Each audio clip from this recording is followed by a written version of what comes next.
you don't have to have it all figured out in order to try something. Maybe it's something that you do on the side. You test the waters, so to speak. Welcome to another episode of the Building Well podcast.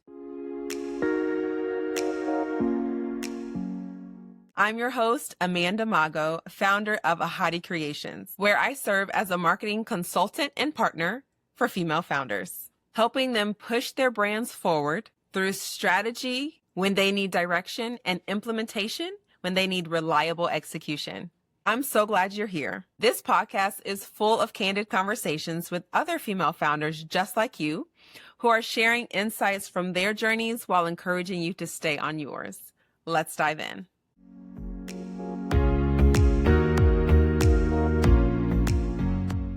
Thank you for joining us today. Please introduce yourself and let us know what you do and who you work with. Thanks, Amanda. My name is Michelle Hsiao, and my company is Revenue Growth Advisors. We support product businesses, so think jewelry, apparel, wholesale food, toys, home goods. And I like to say that we help our clients get it made, make you money on it, and get it on the shelves. So it's all about taking your idea for a physical product. Maybe you have a new take on women's clothing or candy or whatever it might be, and support you with everything that you need to bring it to market, to go to market. So that might be the manufacturing overseas, that could be design, that could be everything else you need to bring a product to market. We also spend a lot of time focused on the financials of the business. So what it costs to actually bring a product to market, what it should cost, what the pricing should be to the customer, how you can actually make money off of this. And then when you launch it and oh my God, it takes off and you're so excited, and you want to start working with retailers. So you want to start selling wholesale into retail. We work with you on all of that because it can get very complicated. It can get very costly.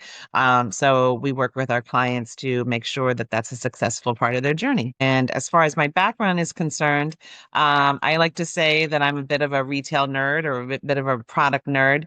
I was with Macy's for about 16 years in a variety of capacities, including product development. I spent a lot of time overseas in the factories, working on products for Macy's. I joined e-commerce with Macy's when it really hardly existed. So when I first started, it was about 1% of the corporation's business, about 250 million. And in the about 15 years I was with them, we grew it to $10 billion, which was about 30% of the corporation's business at the time. I was with another major retailer in a leadership position. And then I decided that I wanted to try something on my own. So I had never really thought about entrepreneurship or doing anything on my own.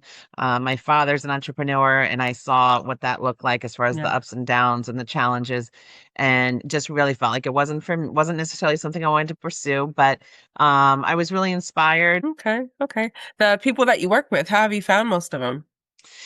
So I recognized pretty early on, even before I started my business, that, in order to certainly have support, but also find business, as you said, I needed to figure out, kind of what that looked like in terms of some communities and some connections. So I was fortunate to get introduced to a woman who was the founder of a founders community. And I was really inspired by her and by that group, and felt like that would be a really great way for me to find some, collaboration and colleagues and certainly clients as well. And that's proven to be the exact case. And I'm also a member of several other communities. So they've all been really great in terms of providing support and connections, kind of like the equivalent of your colleagues when you're in corporate. But also incredible kind of, I guess you would say, a funnel for business and for revenue as well. With the community thing, because we do need community, we do need to have friendships, people to vent with, but then also we need to keep the business growing.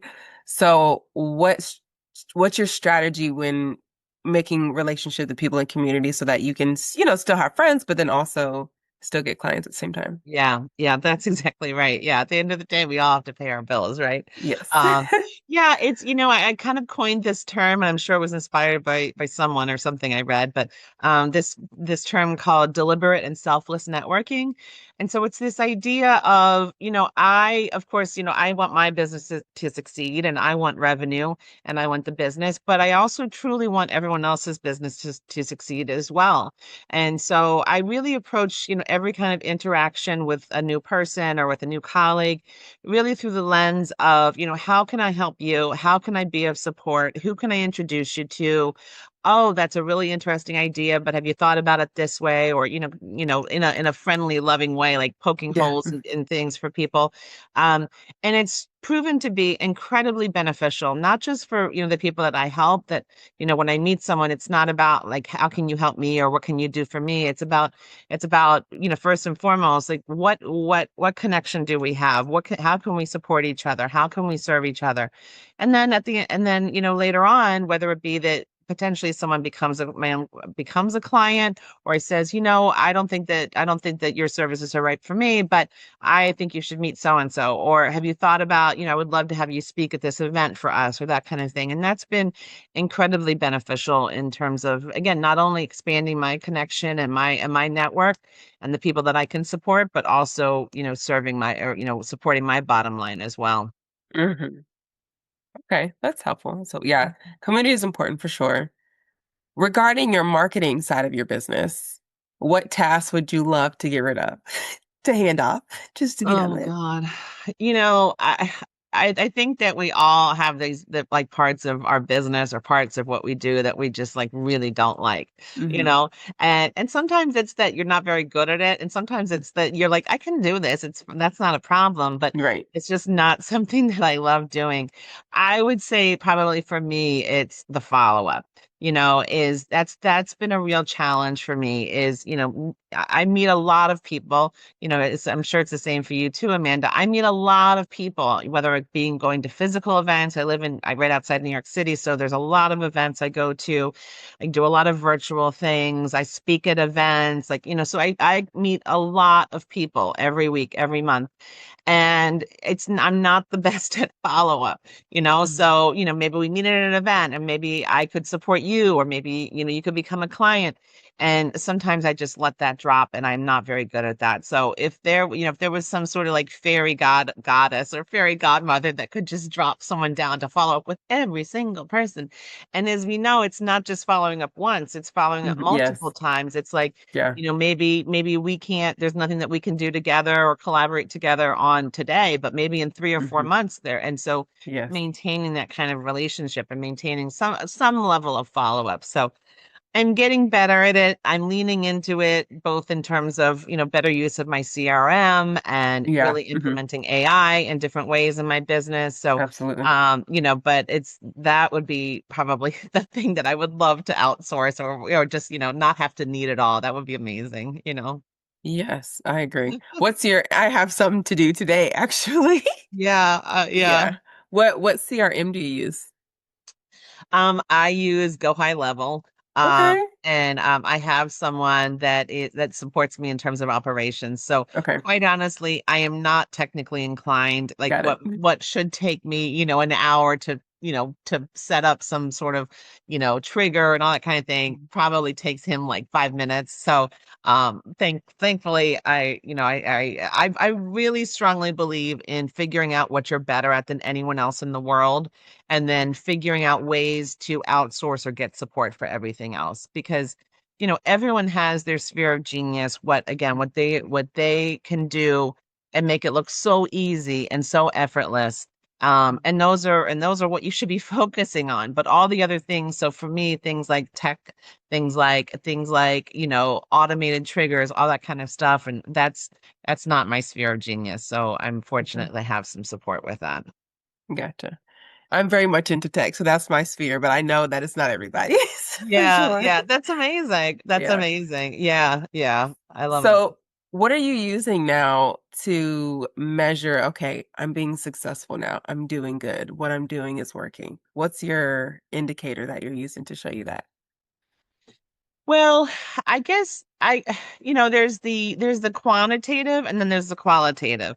So quantitatively, I look at my conversion rate. So not only in terms of the people, for example, that I give proposals to or, potential clients, and if they become clients, like that conversion, but also in terms of just, again, the amount of people that I meet on a weekly or monthly basis, how many of them am I able to kind of further, move a little bit deeper down the funnel. And I don't necessarily just mean that in terms of becoming clients. I mean that in terms of like a little bit deeper relationship, or I was able to connect you to someone, or I was able to do something for you, or you were able to do something for me just as colleagues. So I see that, and I keep track of that again in terms of my conversion and in terms of kind of the level of depth of relationship that I have with different colleagues.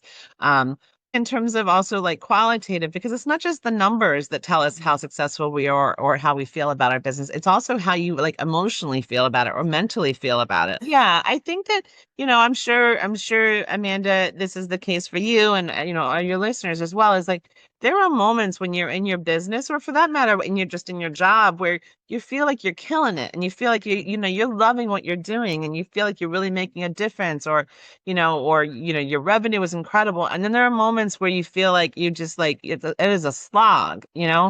And so I would say, for me, it's like if I feel excited to start my day, if I feel excited to start my week, if I'm optimistic about what's on my calendar for the week, those are the kind of things that really make me feel like I'm succeeding and that the business is working for me and working for my clients. Yes. I agree with that. Waking up and being excited for the task of the day, not like, oh my Mhm. goodness, here we go. Exactly. That's right. Exactly. That's right. And I'm sure, I know you do a lot of different things as well. It's like, I really find, not everyone operates this way, but I find really great satisfaction in having a variety of things that I'm doing, as far as what my business is concerned and what my professional life is concerned. So, today I'm doing this, I'm doing this podcast with you. And then Mhm. I have two client meetings later. And then, on Wednesday, I'm going into the city and I'm going to an all-day event. And like those, Mm. like having a variety of Mhm. kind of parts of your business, Mhm. for me at least, it really satisfies a lot of kind of my entrepreneurial spirit, beyond just, like whether it's only doing client work or only doing like Mhm. sitting at the computer and doing prospecting and that kind of thing. Mhm. Keeps it from getting dull. Yeah, Yeah. definitely. And it's also, I think it helps, like, we have a variety of kind of muscles in terms of like how we work and the way that we present ourselves and what we accomplish professionally. And so by having different kind of events or outputs, I think it's really beneficial. Agreed. Absolutely. Mhm. Absolutely. Mhm. So you mentioned that, which is great because there are many people who haven't gotten to this point, but you are recognized, okay, if I can't handle something, I need to delegate it. I need to find someone else to do it. Is there anything else that you've done recently in your operations to reduce stress of the normal flow of everything? Yeah, as I mentioned a moment ago, I am not a big tech person. I can't tell you how many times people asked me, "Oh, you have a note taker for your meetings?" And I said, "No, I'm good. I take notes on my paper and they're like and different things and saying like, oh, what about AI? How are you using AI in your business?" Like, "Oh, I don't really do much with that." And finally, I don't know why I was so, you know, hesitant about it, Yeah. but probably about 6 months ago was when I thought I kind of said to myself, like, I need to just be working more efficiently, because I was finding that I was not, like I said at the top, I was not following up with people as well as I should be. And part of that was because I didn't want to send you this like automated message. Dear Amanda, it was so great meeting you last night. I hate those. And so I thought, well, if I can't do a custom one for you, every single person that I meet, then I'd rather just not do it at all, which of course Mhm. is silly. So again, I know it sounds like I'm like so old school, but I like finally about 6 months ago implemented, like I put a note taker into all my meetings, which made a Yeah. huge difference. And it's automated. So it automatically sends a follow up to every person that I meet. And And then I also started really leaning into AI in a meaningful way, not just in terms, it helps me at least a starting point with many of my writings, whether it be social media or newsletters, that kind of thing. But I also work with it and I use it with my client work and proposals. So I take my note taker and I dump it into the AI that I use, and then it gives me at least a first pass at a proposal. I would say I probably tweak it about 40 to 50%, Hmm. to make it Yeah. feel customized to my voice and to my client and what they need, or the prospective client. But it's been an incredible impact, not only for me in terms of the feeling like the workload has been lessened, but also instead of putting something off because I wanted to make it custom, because I wanted it to really feel personalized to the colleague or to the potential client.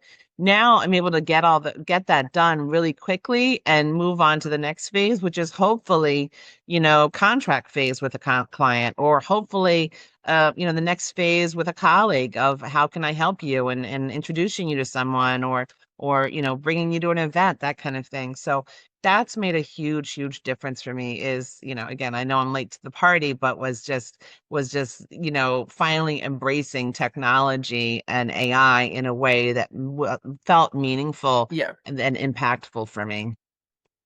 Yeah. Well, believe me, there are many who haven't started. But yeah, I use AI every day, and there are many people who are hesitant about it, but the thing is, like, there is technically no difference if you had an assistant sitting right next to you with their computer and you said, "Hey, do this for me." There's no difference. Yeah, So for those, we all know AI is not going anywhere for one. right. But for those who are still hesitant, even up to now, especially those in business, obviously, it's no different than a Hmm. literal assistant sitting next to you and you say, write my email. Like Right. back in the day, there's no difference, Right. you know? That's true. It's very So, true.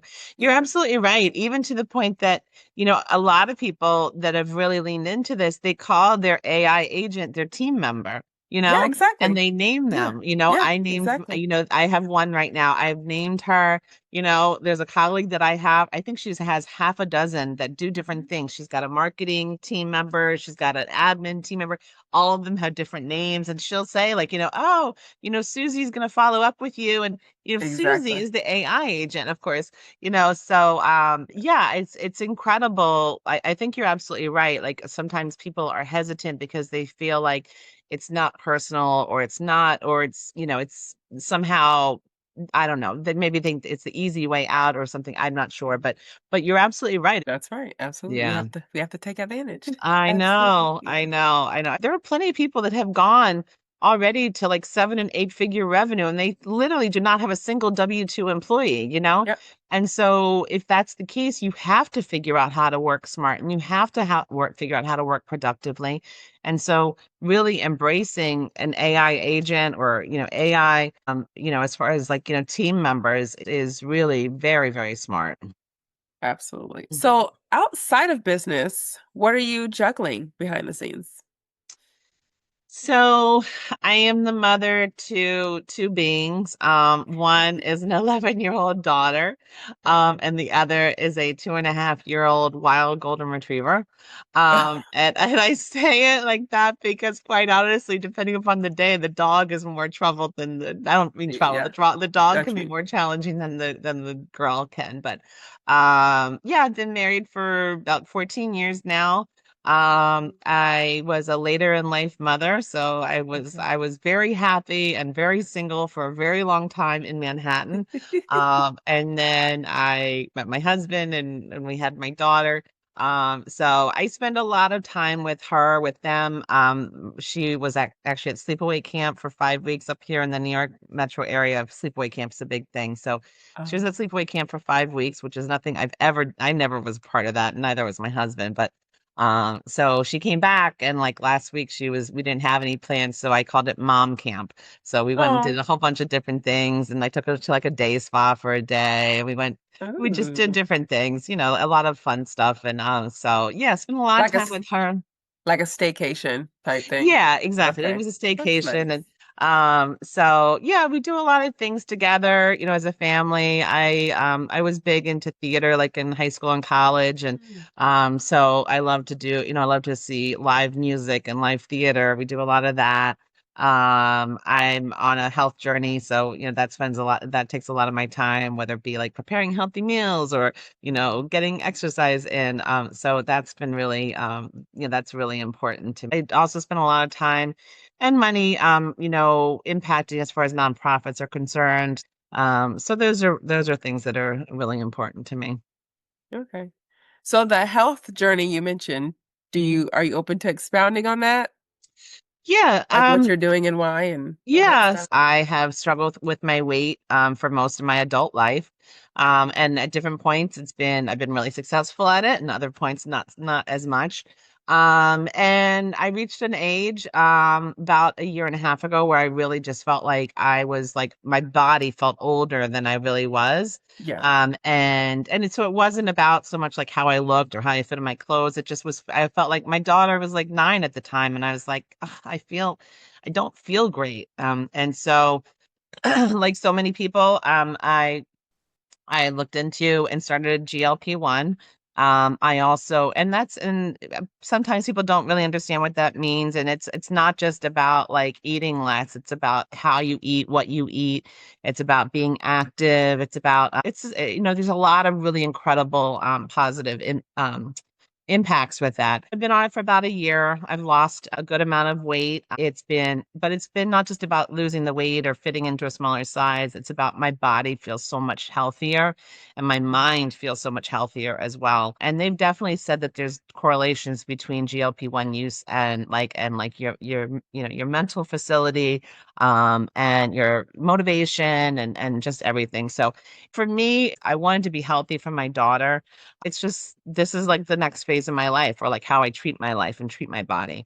So Mhm. it's been really very positive for me. That allows me to be just like more present with my child, more present in my relationships, my friendships. It's so, I mean, all of us know this, but it's so challenging for most, not all, but for most, to have, including myself, to have a regular exercise routine when you're an entrepreneur. Hmm. Like, if you're not the type who gets up at 5 a.m. for a workout, I will never do that. I physically cannot. Yeah, Probably mentally too. I yeah, cannot. yeah. Um, Also, I wouldn't get any rest. But anyway, I mean, I'm basically getting Mhm. up at 5 anyway for my children to school. But anyway, Yeah. if Oh, you're not the type who's getting up at 5 to work out and then do your day, it's not impossible, but it's a big challenge. hmm. And there are Yeah. so many people who this is not a good thing, but many, when they have a goal and they're trying to build a certain kind of way, more so the hustle culture side of Hmm. things, they like completely erase health in Hmm. order to build. Now, personally, Hmm. I think that's a little extreme, but some Hmm. that's their goal. That's what they want to do. Hmm. Yeah. So it's a challenge, you know. Yeah. So Yeah, most definitely. I'm also I into mean, look, health there's too. there's all different kinds of things I know people do.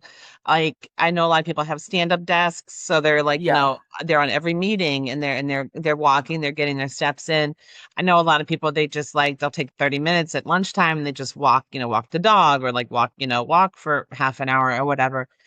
I will say I personally am not as consistent about it as I should be, as I would like to be. But as an example, so I live on Long Island, New York, but I go into the city, I go into Manhattan usually once or twice a week. On those days when I go into the city, I walk everywhere, and I might walk like 15,000 steps just like in between meetings and different events and that kind of thing. So that helps. That certainly helps. I also think that, look, we have to have healthy balance in just in terms of our lives, but as entrepreneurs there are days or there are weekends when I'm working like on the weekend. I'm doing a lot of work on the weekend, but I really try and keep my weekend kind of sacrosanct, or because then number one, it allows me to be more active like physically on the weekends, also to be really present for my daughter and for my husband and for the dog. So I think it's like anything else. Like you might have a day when like your schedule is so jammed, like you barely have time to like run to the run to the bathroom. But then, if you can find ways to at least at the end of the week feel like, okay, I got a decent amount of physical activity in, I overall ate pretty well for myself. I took a little bit of time for myself, whatever that means for you. But I think it's like it's not so much about like day to day healthiness, healthy mental and physical. It's at least over the week. I feel like is if you can achieve that, then I think it's a pretty good achievement. Yeah. More balance or Yeah. harmony, Yeah. whichever. Yeah. Yeah. Okay. So I think that, like you talked about like people, like you said, which again is not me, waking up at 5 o'clock in the morning to do meditation and journaling and like, Mhm. exercise and the whole thing. Like there's no shade against that. Like that's Yeah. wonderful. If you're able to Yeah. manage that, and if that is helpful for you, then that's amazing. Hmm. That's not really who I am either, but I think that it's like there's a little bit of respect and acknowledgement that like what works for you doesn't necessarily work for me. And I think it's important for people to figure out what works for them, whether it be process, whether it be like you said, like physical movement, whether it be, how they meet people, like whatever it is, Hmm. and, like Hmm. figure out what works for you and how to make that like really maximized for yourself, but also don't feel like distracted or necessarily like feel like you're less than because you're not Yeah, doing what someone else is doing, because exactly. that can be really, really dangerous for yourself, Hmm. is constantly judging yourself against what you are or not doing in comparison to Absolutely. others. Yes, because everyone's anatomy and just mental load and physical load is completely different. So, That's right. That's yeah. right. Exactly. And also there's a season, like you Yeah. might be, like we were talking a few moments ago about summer, like summer for so many of us is like a time to reconnect with our family or maybe to travel or, be more active outside. And so maybe that's a time, maybe that's a month or two when you're not quite as like, you're not going to as many events or you're not doing as many, you're not like, developing new business quite as much, and that's okay because you like we're in this for a long time, Yes. you know what I mean. And I think at least most people that I know, like we're not like, oh, I expect to retire in 5 years, like that, Yeah. like we got a long haul here. Yes. So if we don't feel like we have some level of balance and some level of like just kind of like grace for ourselves about Mhm. like what season we're in, then I just think that it's, you're gonna burn out. You're gonna burn out fast. So I've really tried to do that with myself and with people when I talk with them, with colleagues, is like it's okay that like maybe you haven't done any networking in a couple of weeks. It's okay that maybe you're just really, really deep focused on client work right now. Or it's okay that like you're working on it, but you haven't signed any new clients in a couple of months. Like, it's okay. Like, as long as you feel like you're making progress in these things, then sometimes you don't get the results, immediately. Yeah. And actually, speaking of seasons, Hmm. in your current season right now, Hmm. is what have you had to let go of to keep you moving forward? So like an idea, expectation, a quality version of yourself. What have you noticed you've like, no, I have to stop this in order to keep this moving? If left to my own devices, I would Hmm. probably network and connect with people like 10 hours a day. I Oh, really, okay. I really kind of thrive in that. I love meeting new people, whether they be Yeah. professionally or just like, people Same. at the grocery store. That's kind of who I am. Um, but I've also had to recognize the fact that if that is a part of my business, I have to take the next step. And the next step requires time. It's the follow-up we talked about. I also recognize the fact that even as someone who is more of an extrovert like I am, that does start to deplete you a little bit. And so then you don't have anything to give yourself or your family or your other loved ones.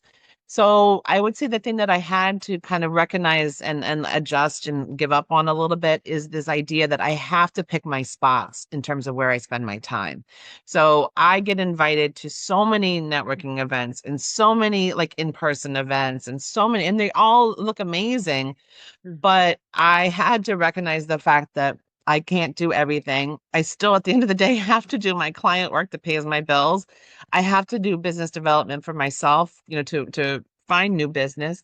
Um, and so I had to be comfortable and actually say no to things.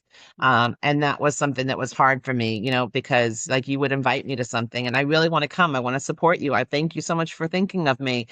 But the reality is that if I come to your one event, that's like, okay, that takes me an hour and a half to get into the city and an hour and a Yeah. half back. And like, and Yeah. this thing and that thing. And I have a client call it at, 7 o'clock because they're overseas and the whole thing is just too much. Yeah. So and it's still a challenge for me, but I had to kind of recognize the fact that I can't do everything. And I have to be like, okay with like a little bit of like FOMO, like, oh my God, that event looks amazing. I so wish Yeah. I see you posted Yeah. on social or whatever. And I'm like, oh, I wish I had Exactly. gone. Exactly. Um, yeah, but I think it's Yeah. important to kind of, figure out like what you can't, again, you can't do everything. You can't do it Yeah. all. Yeah. I was recently talking to another founder because I think everyone has to go through that phase of realizing that. Like, I also love to connect. Like, for me, okay, let's connect. Oh, let's, all these Yeah. things, but you literally cannot. You have Yeah. to say no. The founder I was talking to, I was telling her how when I was first starting, I tried to connect with one person. She was like, "Oh, I don't take calls." And at the time I was like, "What?" But then now I'm like, "Okay, yeah, I get it." No, Yeah. like you have to protect your calendar, which is your That's keys right. and everything else. That's So right. yeah, That's we have right. to. Yeah, I mean, one of the things I started doing was, and again, some of this stuff sounds so simple and sounds like, so, well, of course I do that. I started blocking my calendar. So not only in terms of my public calendar, like if I said, oh yeah, here's my link, make an appointment with me, there's only certain days and certain times that are open. But I also on like my private calendar, I block things off. So I block off like I have 2 blocks of time every single week that on my calendar it says work on my business. So work on RGA. Okay. Yeah. And then I have 2 blocks of time that are work on client work. And what it forces me to do is if I say, oh, instead of me doing my work on RGA, Monday afternoon, I'm going to go do this thing or I'm going to take this call. It pauses me for a moment to say, is this the best use of my time? Is going to your event, is that a better use of my time than me sitting at the computer or sitting in my office and working on my business? In many cases it is, and that's fine, but it forces me to make that split second decision of how I want to spend my time. And that's been really very helpful as well for me. Yes, I'm big into blocking too. It makes a difference. Yeah, Yeah. yeah. Again, I mean, I'm sure a lot of people are like, "Oh, of course, that's such an easy thing to Well, do." some But people don't, yeah, but it so helps for sure. yeah, So I want to definitely. ask, if you were to sit in front of yourself 2 years ago, what would you say? I would have told her, you gotta niche down, girl. Like you gotta figure out like what you are better than anyone else in the world, and just like everything else go. And for those parts of it, what I do now is I refer business. So I'm very, very deliberate about I have what I call my trusted partners program, which are about 50 people and companies that do everything else for product businesses that I don't do. So if someone says to me like I need help with marketing, I say that's not me. However, let me refer you to these 2 people.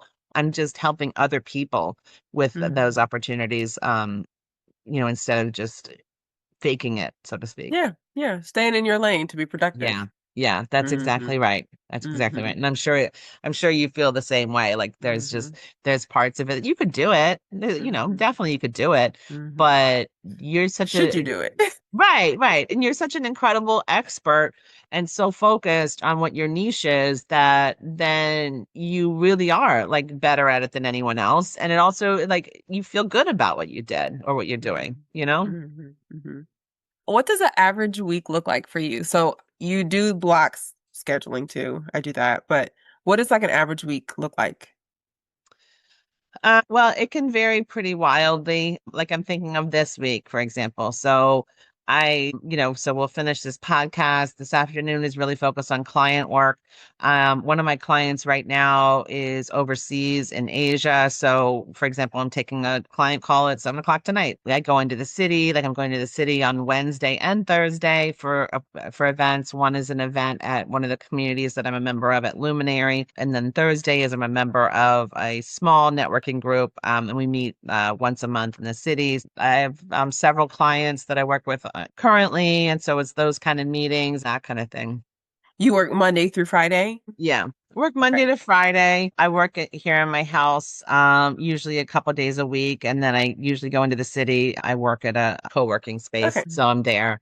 I do work on the weekends sometimes. I try not to, but sometimes you just have to, or sometimes I have to work late. I might be on the phone until or on a Zoom. I do manufacturing with my clients and throughout Asia. So might be on a Zoom with Vietnam, at 10 o'clock at New York time, 10 Okay. p.m. New York time. So that's just kind of the nature of the beast. Okay. All right. What version of yourself are you currently outgrowing? Oh, I think, anyone who has kind of had a long career in kind of corporate America, large organizations. I achieved I was a senior vice president with a multi-billion dollar organization. That was my last job. And, when you walk into rooms, you command a certain level of respect and interest based upon the title, right? Based upon what's on your business card. And when you start something new, like I don't care who you are, I don't care how amazing you are, you kind of have to reimagine yourself and also kind of reintroduce yourself to the world because you're not the senior vice president of blah, blah, Yeah. blah anymore. You're now the entrepreneur and the founder of Revenue Growth Advisors, Yeah. and I'm very proud of that. But Mm, that was an adjustment for me. It was an adjustment for me of, people don't, they weren't automatically taking my call because the name on my business card. They weren't, they weren't like, always looking for ways to like interact with me. Of course, they were looking for ways to interact with me because of what I could do for them, meaning like getting their product into my stores and those kind of things. But I guess that, that was a learning for me. And it was like being okay with that, like because there's other incredible benefits that I get from doing what I do now. So I guess in answer to your question of like what version of myself am I letting go of, or what do I let go of, it's that that like identity that's attached completely to what my title was or what company I worked for. That was very, very much what my corporate kind of personality was. Like I was very much like I work for Macy's. Like I'm a mhm. senior vice president. Like that was very, very much, and I was very proud of it. I worked very, very hard for those Yeah. things. But now I guess I recognize the fact that it's not just about like my title or like I'm the founder of Revenue Growth Advisors.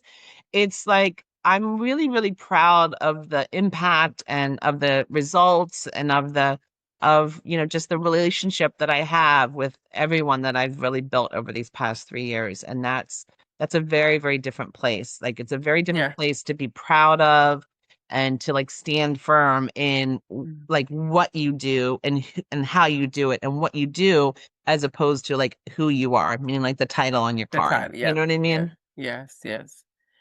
I'd like to ask you too, because you started your entrepreneurship later in life, Hmm. meaning not in your 20s. Yeah. So what would you like to share with the listener who's also in that situation? We all hear it's never too late to start because you start Hmm. no matter your age.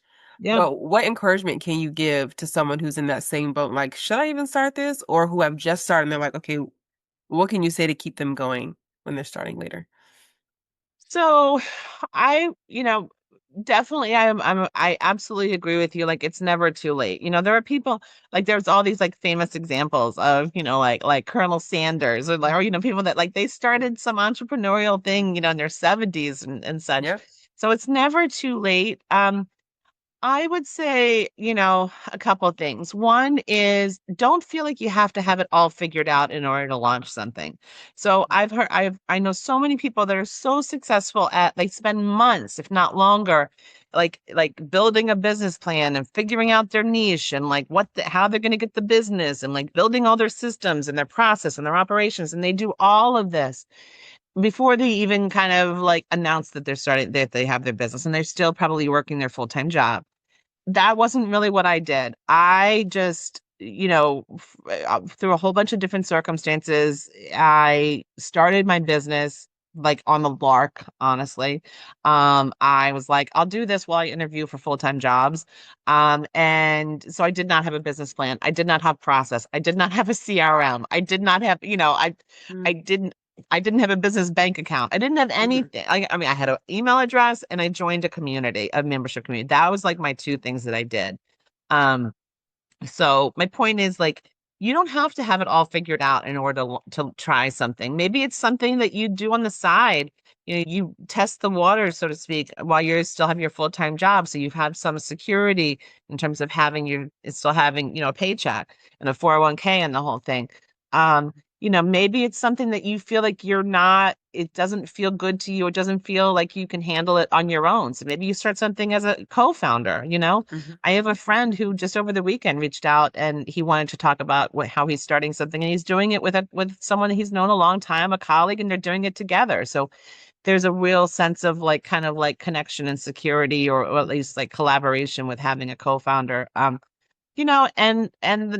nice thing is that especially if it's a service business, there's a really low cost of entry to starting a service business. Yes. You kind of just you just start. You Maybe just you have go to for pay it. in right. Like, let Yeah. me spend the money to establish an LLC, build, a simple website, maybe whatever methods of marketing or business development.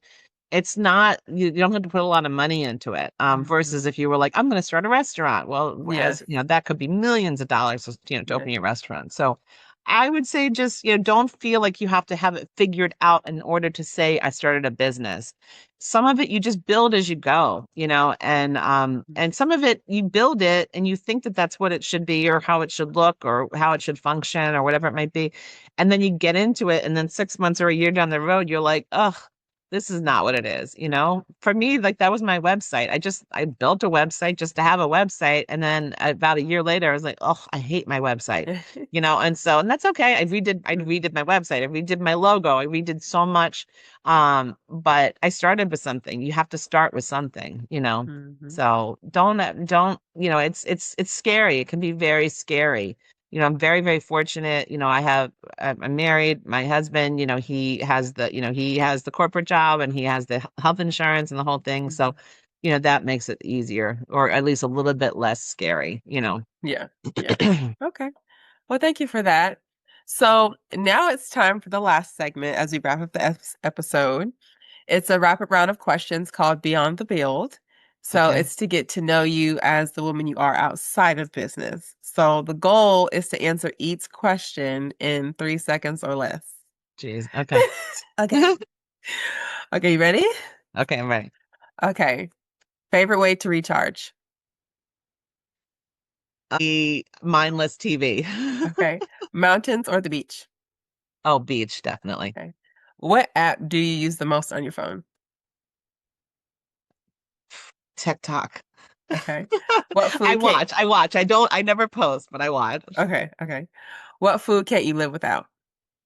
Oh gosh, definitely pasta. Okay. Absolutely. Best advice you received? Be humble. Be Okay. humble in life, be humble in your business, be humble in always trying to learn. Yeah. What's your favorite music genre? Um, I'm showing my age. It would be 80s alternative. Okay. So, 19, yeah, yeah, as my daughter would say, from the 1900s. Oh, oh dear. Okay. What brings you peace during a busy season? Being outside, probably walking, um, whether it's by myself or with the dog or with my daughter or husband. Okay. Thank you. That's it. You did good. Thank you. Okay. Well, You. thank you so much for sharing a part of your journey and different insights that you mentioned. Can you tell the listener what offer you have for them and how they can stay connected with you? So I do paid advisory calls. In some cases, they're one-offs, and sometimes they're a runway to doing deeper client work. But I'm really happy to offer it for a price of $269, which is about 55% off of my usual $600. That comes with it's an entire hour devoted completely to them, to their business, to what their opportunities are and challenges. Okay. And we'll have all of your links to that and everything in the show notes as well.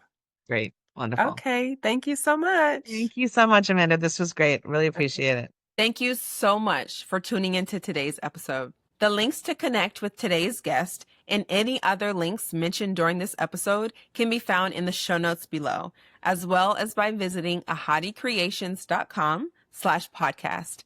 AHADI creations.com/podcast. If anything resonated with you from today's episode, please leave a 5-star review so that other female founders can find and be inspired by the stories shared within this podcast. Thank you so much for being here, and always remember, together we can build. I'll meet you right here on the next episode.